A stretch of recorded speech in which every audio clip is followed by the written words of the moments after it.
Oh man, I'm so guilty of this. So chances are this isn't your first YouTube video you've seen on backpacking. Chances are you've probably actually seen hundreds of videos already before you stumbled on this tiny little YouTube channel. So with all that being said, you've probably seen a lot of the bigger channels and all the gear that they use. And a lot of the gear they use is very nice. A lot of it's really premium, high-end backpacking gear that a lot of us stretch our budget for. This past week I was listening to a podcast, and the guest on the podcast was the self-proclaimed gear nut.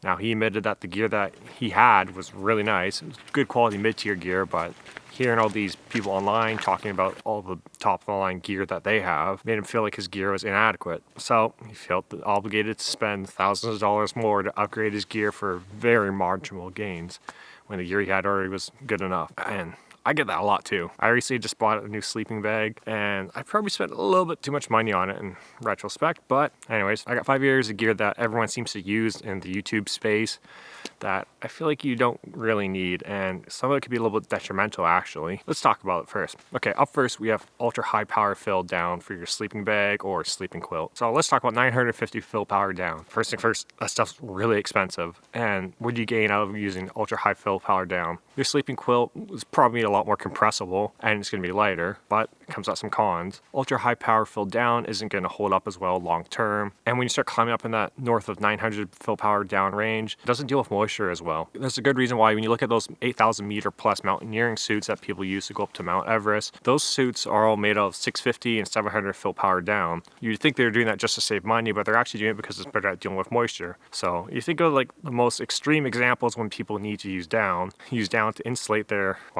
bodies while they're actively moving. You think they would be using the lightest stuff possible, but they're actually not. They're using something that has a little more fill power. Just the straight up cost of it, it's just insane, really. Recently I just picked up a lighting equipment quilt that I can use into the winter here on Vancouver Island, and it probably cost me roughly an extra $150 Canadian extra compared to if I just went with 850 fill power down. That's a lot of money for only a couple ounces that I saved. But I had this kind of feeling that if I didn't get it, I'd feel like there's something better out there. So that extra $150 could have been a couple of backpacking trips, really. Here I am 40 minutes from my house and just hanging out here instead of going up trail to film a video. When you put things in perspective like that, you think, should I save that few $100 just so I can actually hit the trail more often? Probably should have, so I could have been filming this video while I was on trail for you guys. A good example of a piece of gear that has really high fill power down that's just ridiculously expensive is that new ultralight Zenbivy setup. Oh, don't even get me started that. It seems like every single YouTuber is using it, but it's just so much money for a sleep system. I don't know how most people can justify it. I'd love to try it myself, but for me having to pay for it out of my own pocket, it's just not realistic of buying that. I'd rather go on multiple trips. Heck, that's a good chunk of a funding for going on a thru hike somewhere. So yeah, ultra high fill power down. If you're trying to squeeze out every ounce and you got a lot of disposable money, yeah, it's worth it for you. If not, then you probably should stick with your lower 800, 850 fill powers, which really is very ultra light compared to if you start looking at budget gear, what's more in the 600 to 700 fill power range. But spend that extra just for the get north of 900, 950 fill power down. It's just, I don't know. Before we get started on the next topic, a lot of stuff that everyone on YouTube seems to talk about, the very nice gear is very expensive. And that's kind of a general theme of a lot of this gear. You think you need to spend all this money to get the premium gear, but you don't actually need it just because everyone else is using it. Something else that I see that's really expensive and not really necessary is Polartec, or Alpha Direct, Polartec, yada. Here, let me go grab some. Here it is, the good old Polartec fleece.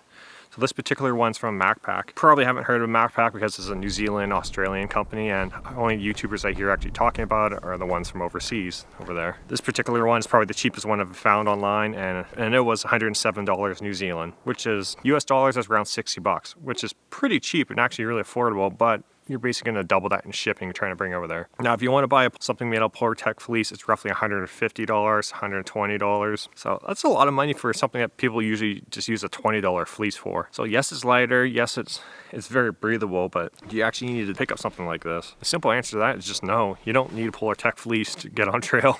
Your $20 fleece is more than adequate, and it's probably going to be warmer, honestly, because with Polartec fleece, it's meant to be an active layer. So while you're moving around, it breathes extremely well. But that being said, if you're stationary around camp, you're going to get really cold with just a simple breeze. I haven't done any bushwhacking with this, and that's intentional just because you notice that it gets little snags in it and little fibers start pulling up. So it's not the most resilient material ever. It is extremely lightweight, but it just, your regular fleece is gonna be more than adequate for $20. Probably cheaper if you went to the thrift store and found something. That really puts things in perspective. Are you willing to spend 5 times more a very breathable, lightweight fleece? Then sure, Polartec would be great for you, but it's not the end all be all if you need it. I do love this thing a lot, and it always comes on with my trips, that being said, so I'm not bashing it. Extremely warm for its weight, but it's not something you need to get on trail and you need to dump a bunch of money on if you don't own it. Ugh. Be nice down in the comments. I feel like we can get it bashed apart in it pretty well. You know what? Go nuts down there. Say what you want. I don't care. Be mean. Be vicious. Go wild. I know how you guys can have your nasty, I mean, not nasty. You guys can have your, I know you guys have a strong opinion, so go loose down there. I can take it. Be nice. Please. All jokes aside, but actually comment down below, what do you think about when you watch YouTube videos? Do you get the sensation that you need to spend more money to get gear that just because you see all these top YouTubers using it? Personally for me, I definitely do. If you've got the disposable income for it, go nuts. But I don't have that. So I gotta watch areas where I do go nuts. Okay, my next point is really gonna hammer this home. And that's HMUPRL blah blah blah. Ultra or Dyneema. These two materials are very incredible materials with high strength to weight properties that they have. They definitely come at a very good premium price for them. I see a lot of YouTubers now, including myself, using Dyneema tents, Dyneema backpacks, and they come at a pretty steep price tag. If I was to replace my backpack and tent alone, this is going to cost me nearly $2,000 Canadian.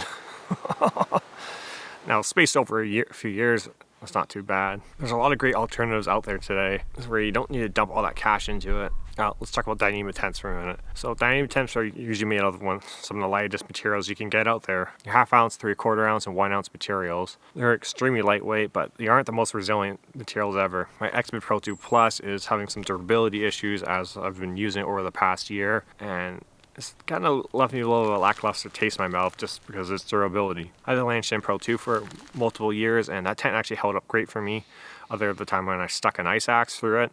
But that would probably rip your grandpa's 20-pound canvas tent as well.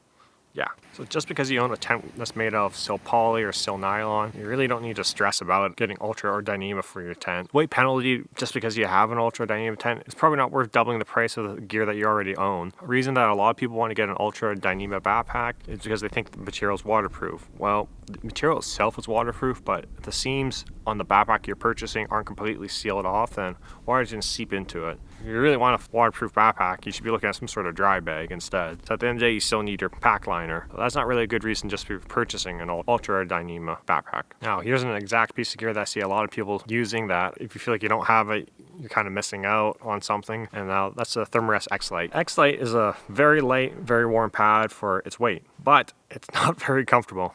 With the new NXT version, it's a lot more comfortable than the old previous versions of the X-Lite, but you're still waking up every hour or so to toss and turn around. And I hear a lot of people talk about how warm it is. My personal experience, even with the pad fully inflated, I don't find it to be as warm as everyone claims it to be. I find myself to be a warm sleeper. I think most people are better off for getting a more comfortable pad so they have a better night's sleep. You got to think about the weight penalty versus how rested you're going to be. Nice thing with X-Lite though, Thermarest comes with a great warranty. They stand behind their product. I went through that process recently, but that being said, there's a warranty there for a reason because they aren't the most resilient pads ever. With my old X-Lite, I had 2 issues with it leaking on both sides of the valve stem, and a couple years after that, I had the baffles on it burst. I'm not sure how some people use their X-Lite and never having issues with it, because I seem to always be having issues with mine. Okay, before we get to the last section of this video, if you're enjoying it, give it a thumbs up. These videos are a lot of work. We're at roughly 30 minutes of active recording at this point in the video, and I'm probably going to be looking at 12 hours of editing to put this video together for you guys. If you appreciate all this hard work, don't forget to hit subscribe as well, because I got some winter camping videos coming up. We're already in the fall here in Canada, and putting together some gear to get me some extreme Canadian winter camping condition. I'm excited for that. It's going to be a long winter ahead with some very cold nights. I'm up for the challenge. Anyways, so the last section of the video. Now, it's not really one particular piece of gear that I see a lot of people using, but that's the infamous sub 10-pound base weight. Now, just because you have below a sub 10 base weight,